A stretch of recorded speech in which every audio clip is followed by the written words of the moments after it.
it is a great benefit whether the sellers recognize it or not. It's a benefit to the viewers who are actually looking at the property. Those pictures and those videos can either make or break a house, because that is the first initial, that's the cover of the book. Photographer represents that agent. I mean, that photographer represents the team. Yes, and 85% of the agents sell less than 4 homes a year. But you know what? It made people's experience.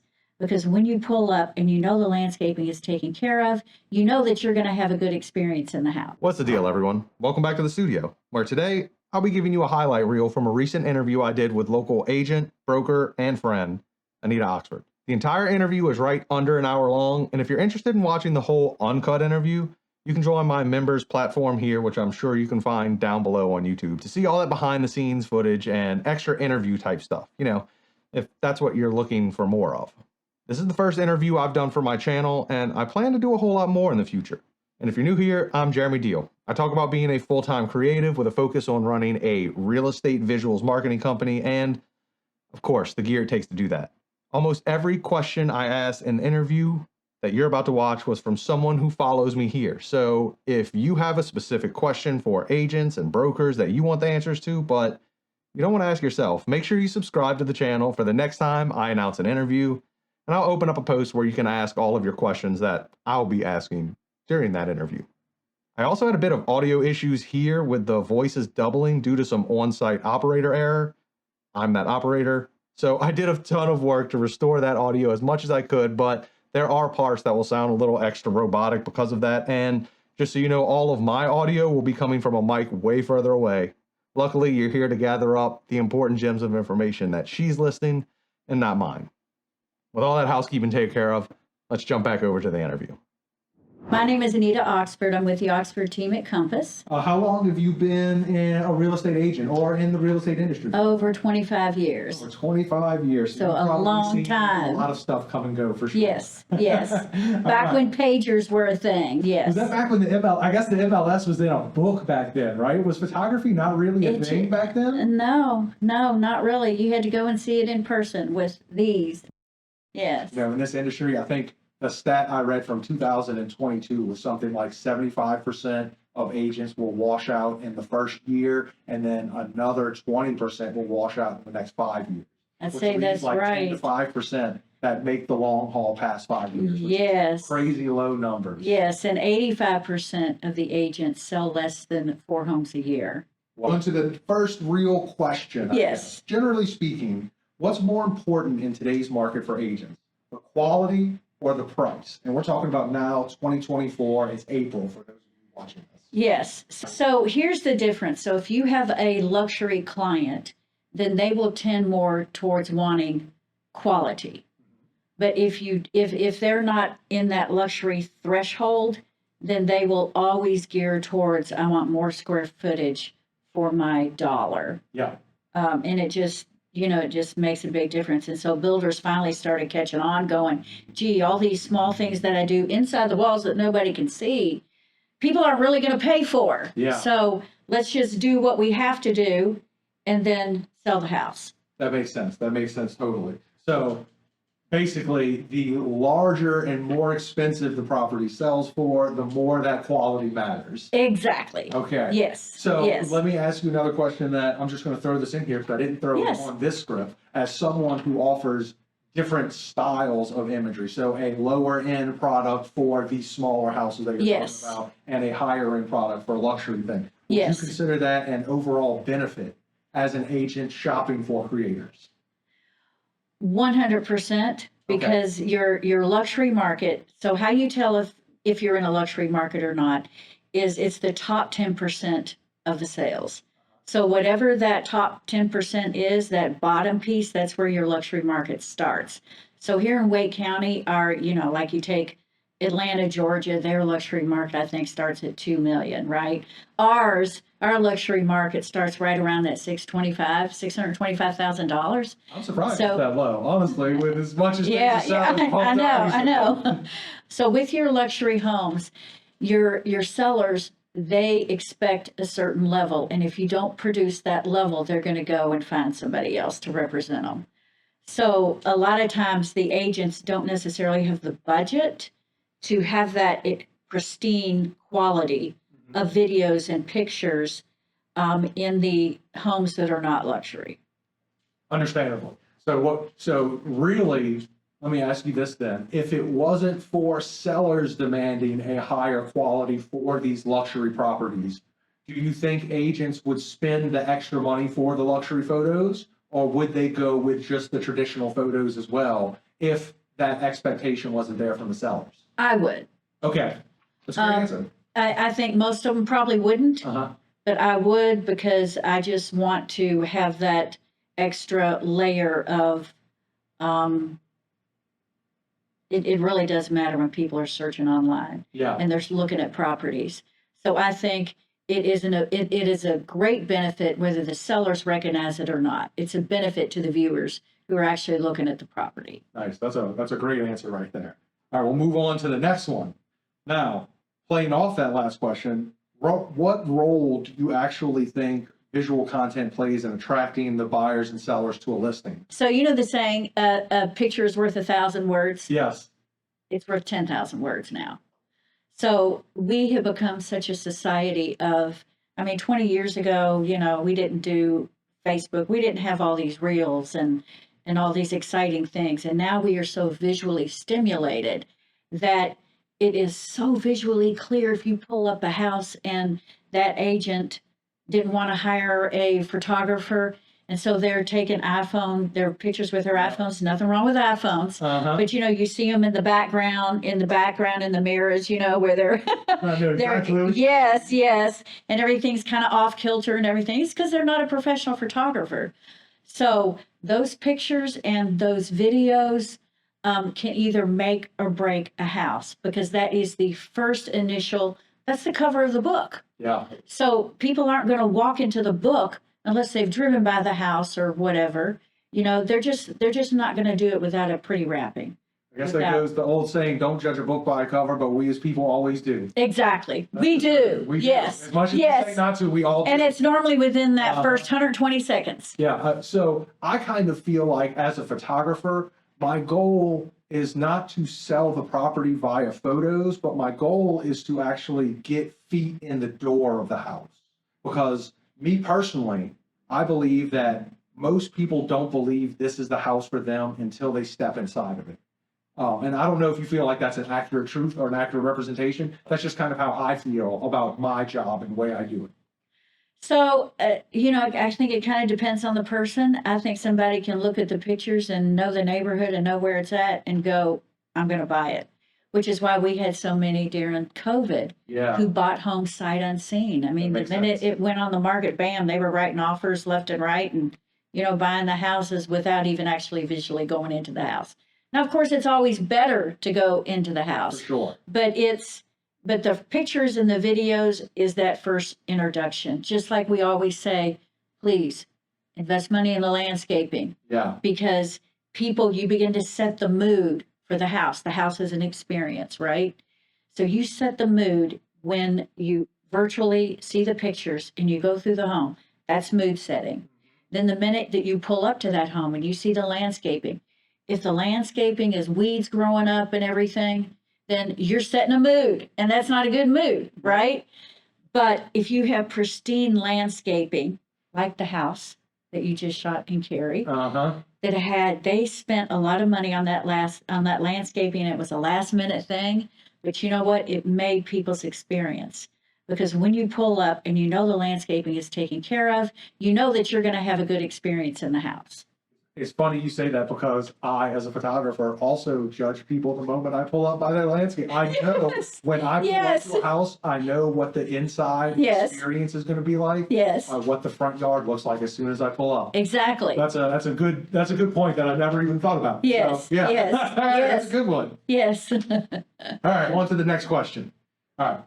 Now, I know we've been working together for a long time, so you'll probably know this more from other people, but when bringing in a new creator for the mix, like for the first time, well, let's say you want to try out a new creator, what's the most important thing that you look for during your first appointment with them? Okay, first of all, I don't want to try out a new creator, but here's what I always look for. I look for somebody that's going to look professional. Somebody that's not coming in, with holes in their shoes, holes in their shirts. You don't want to. You want to look like a really good photographer, like you got your stuff together. So, unfortunately, we've talked about it a few minutes ago. Looks do actually matter. So just having that professional vibe about you is just hugely important. And then the comfortability. So if when I was first looking for a photographer, first of all, I had to have quality. I had to look at their stuff and go, okay, this guy really knows or gal, this person really knows what they're doing. You can see it in their pictures. You can see it in their creativity. And then once you sit down with them and you're talking to them, they got to bring that level of comfort, because if you're not comfortable sitting there and talking to them, how are your sellers going to be comfortable allowing them to come into their home and shoot their house? And that photographer represents that agent. I mean, that photographer represents the team. So it's hugely important that they're presentable and they know what they're doing, and that there's that comfortability there. I say that all the time, that you, as a photographer or as any type of creator, when you're on site, you are that agent. Yes. You literally, yes. You're not just representing that. Yes. Agent. You are that agent in yes. the homeowner's mind. Yes. So if I tell people all the time, even if you're having a very stressful time in your shoot and things are not cooperating, the ability to keep a smile on your face. Yes. And just Fake put it. your head down yes. and deal with it. Yes. Complain to the agent later in a yes. separate email. Yes. Is something that is yes. very valued, I think. Yes. So when it goes to, you were saying the professional ability, like when someone pulls up, let's say they pull out their car, when it comes to their attire, do you care if they're wearing, let's say, a t-shirt or a polo or a button-down shirt, or do you care more that they have a vibe and presentability about them? What's let's say all of these people watching they're gonna go meet. I care about it all. Okay. So the way that you're dressed right now is perfect. So for those of you all who can't see the body shot, he has on a black pants, jeansy kind of thing. I'm not sure what kind they are, Black Dockers, pants. whatever. A black t-shirt. The t-shirt says, it's just branded to his company. That's great. And then he has on tennis shoes, because y'all need tennis shoes. You're running around everywhere. So I mean, like the black on black. So I like it. Yeah. I always wear all black. I used to wear polos to my meetings. Yeah. But when I started doing video, it's much more difficult to pull yourself out of video than photos. Yeah. So if I'm in all black, I just look like a shadow in reflections. Yeah. So that's why I started wearing all black. Yeah. So, yeah. but this is totally acceptable. Yes. So All right. whether it's a polo or not, I could care less if it's a polo or not. Do you think someone is more professional if they show up wearing branded attire versus just something not branded at all? Classy branded attire. Okay. So you don't want to show up like True Green. Yeah. Okay. Not saying anything bad about True No, Green. no. I know exactly what you mean. But you don't want to show up with a little, As long as it's understated. make it updated, contemporary, and like yours, it's perfect. And even if that was white on the black, that would be perfect too. But branded stuff is, it's good. I wouldn't say it's like a must, Okay. but it's a good thing. And the other thing on the clothing thing, Oh yeah, please. don't worry about tucking your shirt in. Oh, Because yeah. first of all, then to me, that stresses me when I look at a photographer and their shirts are tucked in. Here's why. Because the minute they have to bend over or do something, they're going to be worrying about tucking it back in again, rather than just focusing on what they need to be focusing on. Does that make sense? That makes total sense. I climb up on cabinets. I do all kinds Yeah, of things. exactly. Yeah. I don't think I think about my shirt once the entire time. Okay. Well, because it's not tucked in. Exactly. All right. So I know we spoke about this, or you mentioned this earlier, should I say. I know every agent has a budget for each property. Now, can you explain roughly how an agent comes to that number for each listing? Now, I realize every agent is different and how they figure their own budget, but just for the viewers watching this, so they can figure out, a lot of people watching my channel and a lot of people have the misconception that real estate agents actually make more than they are because they don't realize all the fees, and Right. the taxes, and all of this extra stuff that is paid for behind the scenes. Yes. So Can you tell me roughly, like I said, how you would, let's say if you were selling a house that you were going to put on the market for $500,000, how you would come about what you are willing or wanting to spend on your marketing for that? Well, so I do mine a little bit different. Some people are, if they have an accounting background, then they might be more focused on the numbers. I'm more focused on what is it. I want to do whatever it takes to present this house in the best light possible and to get it sold, because then that just means more money quicker, Yeah, right?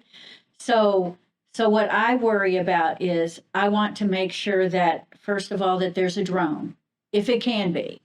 I love the drone shots. So to me, that sets me apart, because not every agent is going to spend the extra money on a drone. So even if it's a $200,000 property, if it will look good with a drone, I want a drone. yeah. So I just put that in my budget. And it's just a normal thing. Same thing with my twilight shots. I love my twilight shots. I like to personally lead with a twilight shot. Not everybody does, everybody's got to do their own thing. But so I budget that in to all of my properties, the drone and the twilight, and then of course the normal MLS shots that you guys do. Now, when it gets to the luxury, that's a little different arena. So you pull out more of the luxury items in your tool belt for that. So I will spend the same amount of money on 1,000 square foot as I will a 2 or 3,000 square foot. So it matters, So- the amount of money you spend matters less on the square footage and more on the final sale price or the value of luxury listing, as we spoke about. It's like, here's how I look at it. This is probably not the right way to look at it, but if you take a box, an Amazon ugly box, right? Not anything against Amazon boxes, and you wrap it up and you're going to give it as a gift. Whether that gift is a small $20 item or an expensive $300 item, I don't care. It's for me. I want that gift to look sharp. So I'm going to make sure that I pay whatever it takes within reason to put the best wrapping on there, to put a beautiful bow on there, so that I can present this gorgeous property that I'm proud of to the public so that we can sell it. That's a really good analogy there. I like that. She may have thought about that before, I don't know. No, actually, that was on the fly. No, I'm just messing with it. All right, I'll get this button real quick. All right, on to the next one. How can creators stand out? And especially these days when I feel like there are more real estate creators out there than there ever have been before. What is something you would be looking for? What is something that would stand out to you if you were looking? So I think because as agents, you get emails all the time, right? So I think that the emails that stand out, are the ones that say, your first property's free. So I think that's a good kind of bait for agents, because we're like everybody else. We like free stuff. Yeah. And then in that email, showing your really good products, but don't show 50 pages of it. Yeah. Just show 2 or 3 of your best shots, and don't make it the front of the house. Make it a really cool shot that you're really proud of. Move on to the next one here. So now that you've started your own branch and your own brokerage, when it comes down to it, let's say money is no option. Would you prefer to work with an in-house photographer and team that work only with your agents and agency, or prefer to work with a traditional freelance photographer? So you're saying if we could make it so that you would just come work with us? Is that what you're saying? Just with the Oxford team? So let me break it down to the question I get from my followers. Okay. A lot of them are saying, should I spend my time trying to collect as many agents as possible, or should I spend my time trying to work for one brokerage to be their photographer instead of? So in this market, you better be freelancing, Okay. right? Because very few teams are like so busy that they can hire a full-time photographer. Yeah. Right. But in a market where it's like just booming, then the great thing about having an in-house photographer is that, first of all, They're kind of at your beck and call, right? Uh-huh. Because they're not doing anything else for anybody else. Yeah. And you can sometimes have more input because they have time for your input and they have time to perfect that product for you. Whereas if they're going out and shooting, you know, a $200,000 house, then they may not have that extra time to give to you to curtail to every need that you have. Nope, that's really good insight. That's good. You can tell you've been an agent for a long time. All right, we'll move Just on. don't do any close-up shots. No, like I said, most people don't have the insight to see through to it like that. So that's a really good way to put it. I like that. I might even make that the very first question I ask you on the interview. All right, you go for it. So we'll go back to what is the something made a noise. I don't know which one it was. All right, what is the best way for? It's probably just one of these random cameras shutting down. Probably. We have so many of them. Yeah. So, what is the best way for a beginner to approach real estate agents? So, let's say if you were a new agent, would it be email? Would it be network marketing? Would it be go to networking events? What do you think is the best way to reach real estate agents in particular? So if I were starting in the business, I would reach out to the broker in charge of all of these different real estate companies, from the small to the big, and just say, hey, for your next office meeting, is there any way that I can bring everybody Chick-fil-A or Bojangles for breakfast and let me just present, 10 minutes? I mean, to me, that's like the absolute best way to get started. Is that Because effective? then, yeah, Okay. it actually is. Okay, Yeah. no, that's awesome because we hear lots of The attorney that we work with now as Uh-huh. our closing attorney, our preferred closing attorney, that's actually where we picked him up from. There we go. See, Yeah. we're all. I'm sure you have a bunch of agent groups on Facebook and stuff. Yes. That you're part of all. Yes. And we always hear such conflicting information about Yes. everything. So it's Yes. always just good to know. So it's good to know that those do actually work because Yes. most people say that they never work. That's the Really? general consensus in real estate photography groups online, especially on Facebook. They will always say that you're basically wasting your money if you do that because agents Really? they don't pay attention to you when you're in there giving your spiel. But there you go, folks. She just said she just found her closing Wow. attorney that way.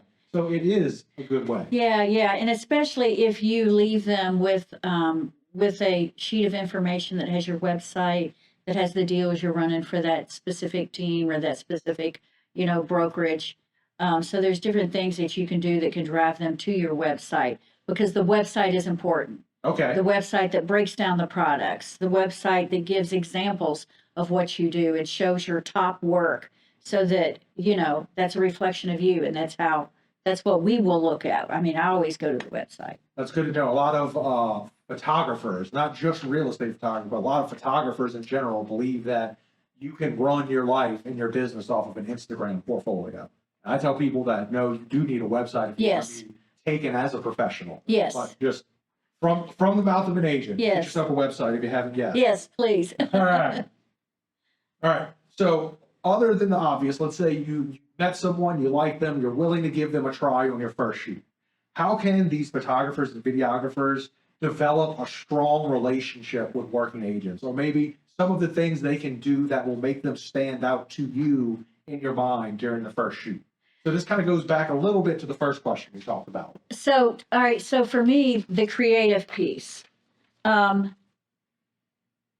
creative piece is huge. So if if you want to shine as a photographer, I think, and you're there for your first shoot and you want to wow this agent, then come up with creative ideas, different ways to shoot things, because we love that kind of thing.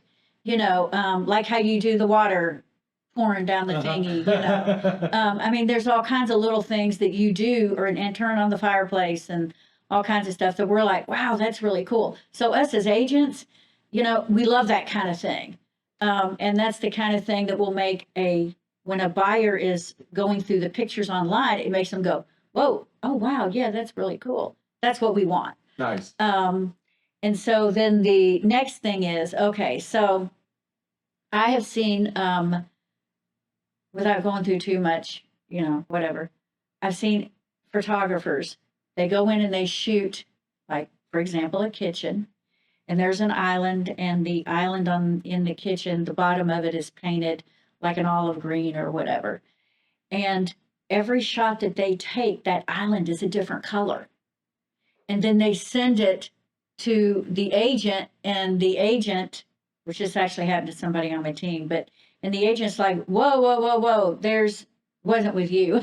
No, I know exactly what you're talking about because Yes. it's a problem I Yes. used to have a long time ago. So, well, I never had it with you, so just want to clear that up. But so that island was anywhere from a blue to a yellow, and it never was the actual color. Mm-hmm. So we as agents hate that because first of all, it's like, what color are we going to pick? I don't know what buyers prefer, yellow, green, or blue, or whatever, because, it's not the true color of so then, you got to get the photographer back out there, and sellers will always pick up on it. And then you're going to the seller, oh, I'm so sorry. And then we're embarrassed Yes. because our photographer didn't get the color exactly right. And there's some people who are very attuned to specific colors, and they will pick it up right away. Yeah. So those colors of the cabinets, the colors of the carpet and the walls, they have got to be spot on the first time around without us agents having to go and say, hey, can you correct this? It's even worse when the sellers go, that picture looks like crap. Color Yes. accuracy is very difficult to attain, and Yes. especially for me in video, it is the hardest Yes. thing to do, but I find it to be the most important thing to do. Yes. That Yes. color, removing the blue and green tints that come through windows and Yes. stuff. Yes. So just remember that, y'all. Color accuracy is very, very important. Yes. So Yes. if your colors are accurate, it will help you stand out. Because that's not every, you're right. It is, Yes. especially this day, we have a lot of, in our market, I've noticed in particular, a lot more of like, not quite navy blue, but dark blues, dark Yes. olive greens and hunter greens, always on the bottom cabinets, never on the top. Yes. Doing the duotone thing Yes. is really popular this year. Yes. So I've noticed that as well. So that's And something you to look out also for. want the buyer, when they come in, to be able to go, okay, this picture is as accurate as possible from what I saw This is online. exactly what it Because if it's not, then, then there's a frustration that would build up in the buyer. It matters a lot, especially for hardwood floors, making sure the color Yes. accuracy there. Because Yes. if it's a little more yellow than they looked in the pictures, people hate that. Yes. Yes, they do. They do. All right, we'll go ahead and move on to the And next you know one. that classic saying that you always hear? Well, you might not always hear, but buyer comes to the house and their first thing is, wow, this does not look like the pictures. Yeah, I hear people say that a lot. Yes, yes. All right. So, do you see any emerging trends or technologies in real estate marketing that visual creators should be aware of? And I'll go ahead and give you an example of exactly what I mean. Like recently, we've been doing a lot more of agent on camera for video things. Yeah, I've been doing them a lot more with you and a lot Yes. more with a lot of my other prominent agents. And yes, I've noticed that wasn't really so much a thing in the past. yes. So is that just like an emerging trend that's happening? Does it have to do with the fact that what agents make is being questioned and agents want to stand out in the seller's eyes? I guess, yeah, my question is, what are the trends that I guess as creators, we should be really focusing on trying to create for our agents? Because we all make the traditional MLS photos. Yeah, All of us in the field can do that. yeah. But what are some of the things that you are in particular looking for your team when it comes to listing to maybe stand out from others?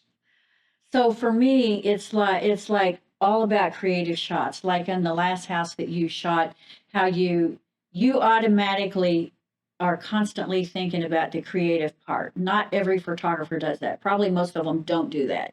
They're worried about everything else but the creative part. Me as an agent, I want the creative part. And the fact that you walked into that house and you immediately went upstairs and you're like, this is a great shot.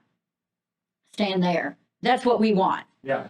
You know what I mean? We can't think of everything. We're not trained to be creators, but that right there is just gold.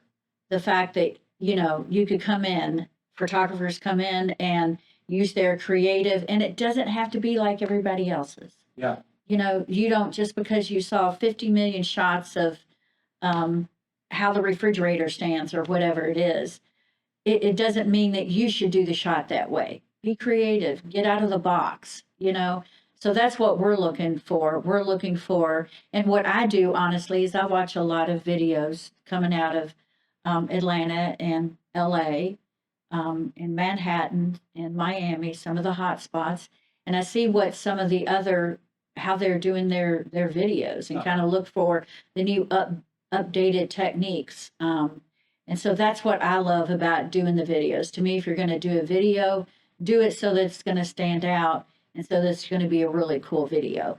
And you could do that if you were trying to sell an outhouse. Yeah. I mean, literally. Yeah. Put a rooster on the top, get the rooster to crow, and there you've got it. For sure. Putting yourself on film and not, it also, it brings out a little bit of who you are to anyone interested, because, you know, anyone can pick any real estate agent out of a book based on a name. Yeah. But for Yeah. someone to see you on screen and be like, hey, I like that person. Yeah. And give them a call. Yeah. I think that's what's really happening with video in particular. This year seems to be trending. A whole Yeah. lot. Yeah. So as an agent, when it comes down to your marketing strategy, how much does social media play into that strategy compared to just traditional real estate selling markets like MLS and word of mouth to agents? Well, if you don't have a social media presence, you're pretty much tanked.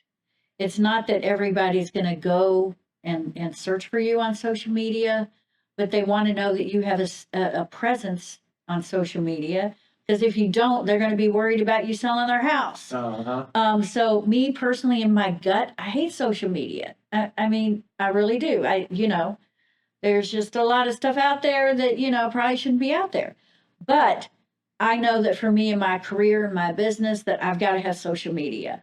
And also when you are putting out cool things with real estate, cool facts about your town and that kind of thing, then you're branding yourself. Yeah. So you might think, oh gosh, you know, I've put out 50 videos and, you know, nobody's like calling me to list their house.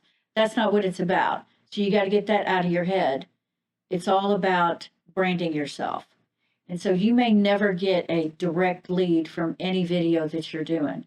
But the fact is that you are taking up a mind share of somebody's mind when it comes to real estate. And when they think about real estate, because they've seen 10 of your videos, even if they're flicking through them or whatever, they've seen you post really good things, like you know what you're talking about, then you're going to be that go-to agent for them.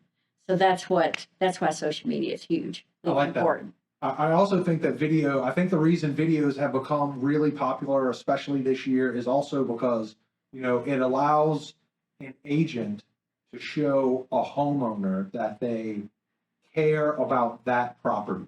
Yeah. Because if an agent is on film, they're going to be talking about that property, which means that they had to at least do a little bit of research about the property. Right. Like, I've worked with agents in the past that I've showed up and the homeowner is like, are you Sean, our agent? And I'm like, have you not met Sean? There are agents that have never Wow. met their homeowner, so Yeah. got their information. Yeah. So I really feel like that's another reason why video is also kind of taking off, is because it's really showcasing that, hey, not only do I care about selling your property, I care about this house. I care about making you and your property look good. And Yeah. not only that, it becomes like this everlong marketing strategy for it. You do Yes. all of these videos, then the next time you have a meeting with someone, you Right. can easily just be like, hey, Right. look at here's the past 10 videos I've Yes. done that show Yes. how much I care. Yes. I like that. Yes. But it also, too, just to like cover this, because I know there's a lot of introverted agents Mhm. who are really good agents, but that does not mean that they they would never go on camera and do anything. But then that's and that's okay. That doesn't mean they're going to have a bad business, or it doesn't mean Sure. that they're not going to, they're not modern and cool and whatever. But that's when it becomes even more important for you guys as creators to create things around that agent with the videos so that they don't have to be on camera. You know, whether it's Mhm. doing voiceovers in the background, you know, whatever it is, the sky's the limit, right? That goes back to the creativity you were mentioning earlier. How Yes. important it is. because Yes. like I have agents like that. I have agents that don't want to be on camera, but Right. they do want voiceover work. Yes. They want people to hear them. Yes. They're too shy to be in front of the camera. Yes. I also have other And we agents celebrate them that hate too. their voice too, and they have their Yes. assistants be on camera for them. There you go. So hey, I don't want to be on it, but this person will be my talking piece There you go. because I don't have to pay them. Just like Moses did with Aaron. I don't want to Exactly. go to Pharaoh, but hey, Aaron will. So yeah, that's good to know also. All right. So we think, we have 2 questions left. Actually, we Oh, already that talked was about pretty one. good. One was talking about me. So All we right. already answered that question. Yes. This is the last one. This is from Kamarley Blake in particular. And he says, with the market being how it currently is, with the high interest rates and low inventory, what are the best ways to approach a realtor? And what does this mean for their marketing budget? Okay, so there's 2 little compartments to the question. So let me do the first little compartment. So when I get a house and I talk about the marketing budget for that house, I don't talk about it. It's just something I do. I don't even look at the numbers because I don't want to get stressed about the numbers. So I look at as that, if you have a really good heart surgeon, just because he only has 3 patients doesn't mean he's not still going to need all of his arsenal. Uh-huh. So, thank God. Hey, times are getting rough. I'm going to use the shovel on this one. so you know what I'm saying? Uh-huh. So for me, I need all of my arsenal. I need all of Jeremy, right? I need all of all of your creativeness, no matter what it is. So I don't look at that piece. I don't even factor it into my mind. If I got a listing, I'm going for it and doing what I did when I had 50 listings, right? So as far as the YouTube piece, and all of the social media, again, if you're not comfortable in the camera, then you're never going to do it. So don't even think about doing it. Yeah. Put your mind somewhere else, be creative somewhere else. There's way other things that you can do to promote your business and still have an online presence and be creative. If it doesn't bother you to be in front of the camera, then absolutely do it. Make yourself do it. What I find personally is I find that it's good to just block out a whole day. And then that way I'm just running back and forth in between shoots, switching shirts, and which I know you said you don't need to switch shirts, but as a woman, I feel like I need to switch shirts, Uh-huh. And so I'm switching shirts, switching glasses, doing the whole night. So nothing looks the same. And so I find it's easier just to do it all in one day. Uh-huh. Then that way I'm not stressing about every week I have to do 2 hours worth of videos or 3 hours worth of videos. So I think it just managing that time piece, because a lot of agents just don't do YouTube and a lot of social media because basically they don't have time, and they could be on the phone prospecting rather than doing that. So I think there's got to be a happy balance. You always have to prospect. You always have to do that piece or you won't have any bread and butter. Yep. But I think that you're going to have to find time to mix that social media in there. To have that presence, whether it's through YouTube, Twitter, Facebook, Instagram, all of that. All of them, any of them. Yes, yes, yes, yes. Yeah, the social media aspect is difficult. I'm like you. I don't use it. I use it for my business because I feel like I have to. Exactly. Generally speaking, I would rather just go out there do it the old school way. And I'm not going to be one that's going to be showing you what I eat every night. Those pictures, It's funny because I take them. I just don't send them anymore. Right. I'll take them every now and then. All right, that's the end of it. That's the last question I have for you. Yay. So I guess, all of your YouTube, you've been rocking and rolling. I'm sure Gabe is probably watching this, so you can tell him how much you appreciate all of his hard work. Oh, yes, baby. I love you. We have a lot of fun with it because we can cut up. And since we're married, it. Yeah, I love it. Like I said, it shows so much of your personality. And like I said, it may not be something that has a right now positive. Yes. But a year or 2 years from now, like for me, I started my YouTube channel almost 3 years ago now, and this is the first year it's really taken off. Yeah. That it really matters. Kudos to you, Jeremy. Thank you. I tried. Jeremy's a great coach, by the way. Yeah, I've been helping her a little bit as much as I can, been helping them out. But thanks so much for coming on. I'm Yes, sure thank you everybody for did having amazing. me. And yeah, everybody go check Great it out. Again. I'll time. put her links down below. Thank Bye. you. Bye.